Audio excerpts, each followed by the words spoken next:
阿平剛安裝好的牆壁就被前夫踢壞了，簡直太令人氣憤了。阿平也不知道這個渣男又犯什麼病了，他白天没有出門，一直在家安裝墙壁，前夫卻躲在一旁的草地裡悄悄地盯着阿平，然後就像发神經一樣突然闖到阿平的居住地，二話不說就開始搞破壞。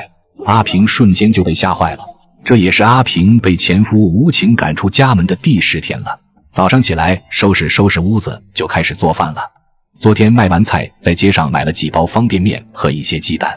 阿平沒有什麼錢，只能吃些沒營養的東西。簡單的吃飽飯之後就開始行動了。他今天沒有出門賣菜，選擇在家裡幹活。阿平新房的完工只差4周的牆壁了。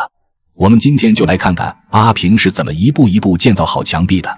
由於昨天已經把牆壁所用的竹片已經切好，今天幹起活來就很快了，把這些图片按照一定尺寸編制在一起。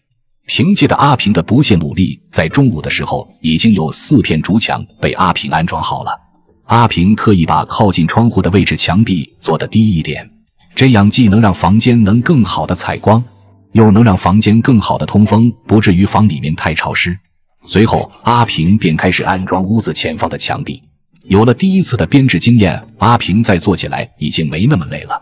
他現在編制牆壁動作乾淨利落，很娴熟的樣子。竹子與竹子之間很少有縫隙，看起來整整齊齊的。接下來就是加工一些較粗的竹子，這些粗竹子來固定4周的竹牆。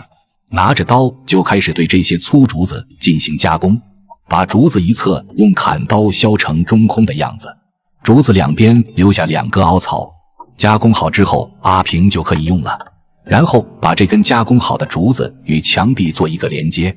時間不長，阿平很快就把牆壁與竹子之間固定好了。接下來又找來了一些細竹繩，用這些竹繩與房子进行更牢固的固定，這樣制作好的房子不僅遮風擋雨，而且還很堅固。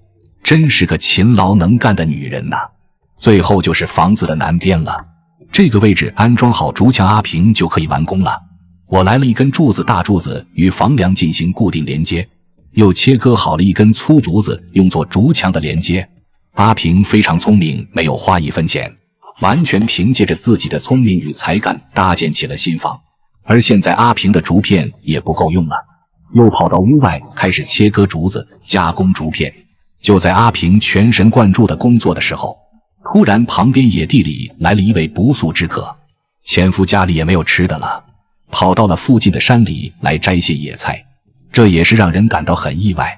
街溜子的他竟然還會幹這事兒，顯然是喝酒沒錢了，在山裡尋找的東西來吃。可前夫摘着摘着，卻發現了前方有一個房子。聽說他還不知道這是阿平建的新房，他便在旁邊鬼鬼祟祟地看了起來。這一看不要緊，竟然發現這是阿平在這間新房，這讓他瞬間來了精神，二話不說直接闖進阿平的房子裡。阿平被這突然闖進來的男子給嚇壞了，定睛一看，竟然是自己可惡的前夫。前夫指責讓阿平讓他趕緊搬離這裡，大聲對阿平嚷嚷，這裡是非法用地，不能在這裡建房子，小心被關起來。真是個多管閒事的人。阿平卻不以為然，這座野地是他辛苦開發的，怎能你說離開就離開？阿平不肯搬離，前夫便惱羞成怒，我開始衝進阿平的新房裡搞破壞，把阿平的東西往外扔，一氣之下竟然把阿平當最好的牆壁也給踢了。一急敗壞之下，竟然抓着阿平讓他離開這裡。阿平無奈之下只能进大山来暫時躲避一下。前夫見拿阿平没招，便进屋子把鍋給摔了。直到看見前夫離開後，阿平才趕回來。阿平蹲在屋裡無助地開始哭泣，這個街溜子真是個欺軟怕硬的人，只會欺負像阿平這樣懷孕的女人，換個人他肯定就不敢了。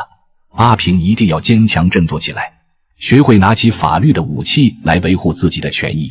碰到這樣的敗類，一定不一讓再讓，該怒的時候就一定要怒。